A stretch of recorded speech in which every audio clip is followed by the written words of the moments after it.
এই পৃথিবী জমিনে এমন কোন ওস্তাদেরা আছে যারা আমাদের কোরআন বুঝিয়ে দেবেন, তা আমাদের নবী বলে গেছেন। তো যদি জানা থাকে তাহলে কমেন্ট বক্সে জানাবেন, না জানা থাকলে তাহলে এই ভিডিওটি সম্পূর্ণ দেখবেন। রহমতের নবী দুনিয়াতে আসলেন গোটা দুনিয়ার মানুষের জন্য। আল্লাহ পাক রহমত করে পাঠাইলেন আমার নবীকে, মানুষ যেন তার শ্রেষ্ঠত্ব ধরে রাখিয়া কবরে যেতে পারে, বিনা হিসাবে জান্নাত পেতে পারে। এই জন্য আল্লাহ ব্যবস্থা রেখেছেন দুইটা।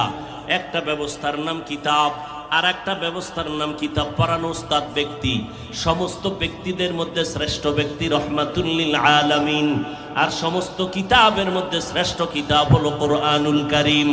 দুটোটা আল্লাহ আমাদের দান করেছেন। কোরআন আমাদের হাতে আছে, রহমতের নবী আমাদের হাতে নাই। কোরআন বুঝার জন্য আমরা কার কাছে যাব? রহমতের নবী বলেন, জমিনের মধ্যে কোরআন ধরাইয়া দেওয়ার মতো একদল ওস্তাদ আছে আমার বন্ধু, এরা ছাড়া আর কারো কাছে যাইবা না। এরা এক দল, আর কোনো ভিন্ন দল নয়। এরা ডাক্তার না, এরা প্রফেসর না, এরা হলো উলামায়ে আহলে হক। আপনার মতামত, আপনার লাইক, আপনার শেয়ার আমাদের কাছে খুবই গুরুত্বপূর্ণ। তাই সঙ্গে থাকুন, সাথে থাকুন, পাশে থাকুন।